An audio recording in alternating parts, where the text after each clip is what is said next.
Hello, আমি মিলি সরকার Bengali urban কিচেনে আপনাদের সকলকে স্বাগত জানিয়ে শুরু করছি আজকে আমার রেসিপি।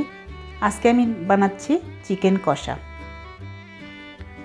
এই চিকেন কষা যারা নতুন নতুন রান্না করতে শিখেছে তারাও খুব সহজে এটা তৈরি করতে পারে। এটা বানানো ভীষণই সোজা। আসুন দেখে নেওয়া যাক কীভাবে তৈরি করেছি এই চিকেন কষা।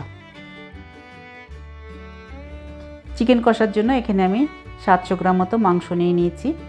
এর মধ্যে 3টে পেঁয়াজ কুচি করে নিয়েছি আর 2টো টমেটো কুচি করে নিয়েছি।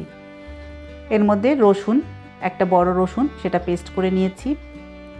1.5 ইঞ্চি পরিমাণ আদা সেটা পেস্ট করে নিয়েছি। একটা বড় পেঁয়াজ সেটা পেস্ট করে নিয়েছি। নুন 1.5 চামচ মতো, হলুদ গুঁড়ো 1 চামচ, আর গুঁড়ো মশলার মধ্যে আমি ব্যবহার করেছি লঙ্কা গুঁড়ো, জিরের গুঁড়ো, গোলমরিচের গুঁড়ো আর ধনের গুঁড়ো। আর আমি এখানে দিচ্ছি 2টো তেজপাতা, দেব আলু, আর রান্নাটা করব আমি সর্ষের তেলে। এবার আমি মাংসের মধ্যে দিয়ে দিচ্ছি প্রথমে পেঁয়াজ কুচি, টমেটো কুচি, এরপর দিয়ে দিচ্ছি রসুন বাটা, আদা বাটা, পেঁয়াজ বাটা, এর মধ্যে দিয়ে দিচ্ছি নুন, তারপরে দিয়ে দিচ্ছি হলুদ গুঁড়ো, গুঁড়ো মশলা যেগুলো ছিল লঙ্কা গুঁড়ো, ধনে গুঁড়ো, জিরে গুঁড়ো আর গোলমরিচের গুঁড়ো, সবই আমি 2 চামচ করে ব্যবহার করেছি। তারপরে এর মধ্যে দিয়ে দিচ্ছি 2টো তেজপাতা আর দিয়ে দিচ্ছি বেশ কিছুটা সর্ষের তেল। এখানে আমি যে লঙ্কাটা দিয়েছি সেটা বেশ অনেকটাই লঙ্কা, ঝাল ঝাল চিকেন বানাবো সেই জন্য দিয়েছি। আপনার যদি মনে হয় লঙ্কা বেশি তাহলে আপনি লঙ্কা কম করে দেবেন। এরপর মাংসটাকে খুব ভালো করে ওপর নিচ করে মেখে নেব। এটা হাত দিয়েই করতে হবে, চামচ দিয়ে করলে অতটা ভালো হবে না। এমন করে মাখবো যাতে প্রত্যেকটা মাংসের টুকরোর গায়ে মশলাগুলো বেশ ভালোভাবে লেগে যায়। এই মাংস ভালো করে মেখে এটাকে সরিয়ে রাখবো। তারপরে যাব অন্য প্রিপারেশনের দিকে।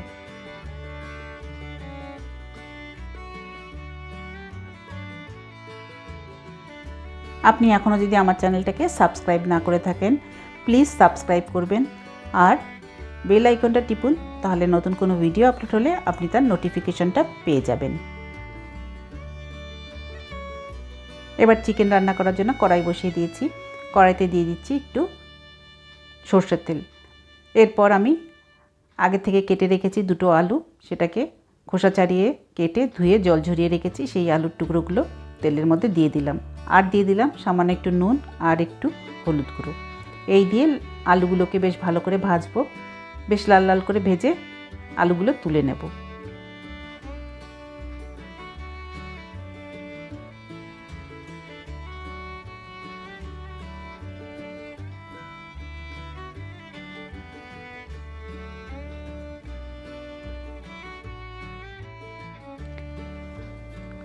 আলু ভেজে তুলে নেওয়ার পর কড়াইতে রয়ে গেছে সামান্য একটু তেল। এবার আমি ওর মধ্যেই দিয়ে দিচ্ছি আগের থেকে যে মশলা দিয়ে মেখে রেখেছিলাম চিকেন টুকরোগুলো, সেগুলো আমি সবটাই কড়াইতে দিয়ে দিচ্ছি।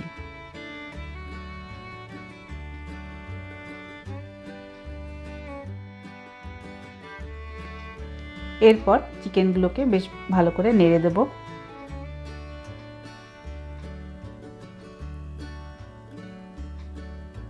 ওপর নিচ করে বেশ ভালো করে নেড়ে এটাকে ঢাকা দিয়ে দেব।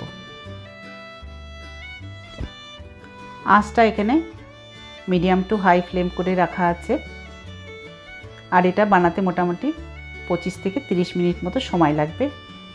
বারবার করে ঢাকা খুলে আর ঢাকা বন্ধ করে এটা বানাতে হবে আর মাঝে মাঝে এটা নেড়েও দিতে হবে।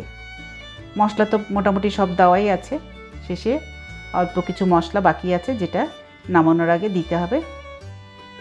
দেখুন আবার ঢাকা সরিয়ে দেখে নিচ্ছি চিকেন। এই চিকেন রান্নাতে আমি অন্য কোনো আলাদাভাবে জল ব্যবহার করব না। আঁচটা কম করে আর বেশি করে এটা করলেই চিকেন সেদ্ধ হয়ে যাবে। আজকে চিকেন রান্না করার জন্য খুব বেশি মেহনত করার দরকার নেই। মশলাগুলো গুছিয়ে মাংসের মধ্যে দিয়ে সেটা মেখে নিলেই অর্ধেক রান্না ওখানেই কমপ্লিট হয়ে যায়। এরপরে গ্যাসে বসিয়ে দিয়ে ঢাকা দিয়ে আর ঢাকা খুলে বারবার করে নেড়ে রান্না করলেই রান্নাটা কমপ্লিট হয়ে যায়। এটা রান্না করার খুব বেশি ঝামেলাও নেই। যারা নতুন রান্না করে তাদের জন্য বলছি, এই চিকেন যেটা আজকে আমি এখানে রান্না করেছি তারা যদি চায় তাহলে দুটো পাত্রেরও দরকার নেই, শুধু যে পাত্রতে চিকেন রান্না করবে সেটার মধ্যে সব মশলা দিয়ে আর চিকেন দিয়ে মেখে একবারে বসিয়ে দিলেও এই চিকেন তৈরি করা যায়, যেটা বানানো খুব সোজা। এবার আমি এর মধ্যে দিয়ে দিলাম আগে থেকে ভেজে রাখা আলুর টুকরোগুলো, দিয়ে একটু নেড়ে দিচ্ছি, তারপরে আবার ওটা ঢাকা দিয়ে দেবো। আরও মিনিট 5 পরে ঢাকা সরিয়ে দেখুন পেঁয়াজ থেকে জল বেরিয়েছে। এই পেঁয়াজের রসেই চিকেনগুলো বেশ ভালোভাবে সেদ্ধ হয়ে যাবে। আর পেঁয়াজের রসে রান্নার জন্য এই চিকেন খেতেও ভীষণ ভালো লাগে। আবার একটু নেড়ে দিচ্ছি তলার দিকে যাতে লেগে না যায়। চিকেন রান্না করার সময় একটু ভারী পাত্র ব্যবহার করাই বেশ ভালো। এবার আমি এটাকে আবারও ঢাকা দিয়ে দিচ্ছি। মিনিট 4 পরে ঢাকা সরিয়ে দেখুন জল অনেক কমে এসছে আর চিকেনও সেদ্ধ হয়ে গেছে প্রায়। আবারও আমি ঢাকা দিয়ে দিচ্ছি। মিনিট 5 পরে চিকেনের থেকে ঢাকা সরিয়ে দেখুন চিকেনটা নেড়ে দিচ্ছি। আর এবার দেখে মনে হচ্ছে চিকেন সেদ্ধ হয়ে গেছে, আলুও বেশ ভালোভাবে সেদ্ধ হয়ে গেছে। এবার আমি এর মধ্যে দিয়ে দেবো গরম মশলার গুঁড়ো। এখানে আমি 1 চামচ গরম মশলার গুঁড়ো ব্যবহার করেছি, সেটা দিয়ে দিলাম। দেওয়ার পর খুব ভালো করে নেড়ে দিচ্ছি। তারপরে আবারও একটু ঢাকা দিয়ে দেবো যাতে এই গরম মশলার সুন্দর গন্ধ পুরো মাংসের মধ্যে এসে যায়।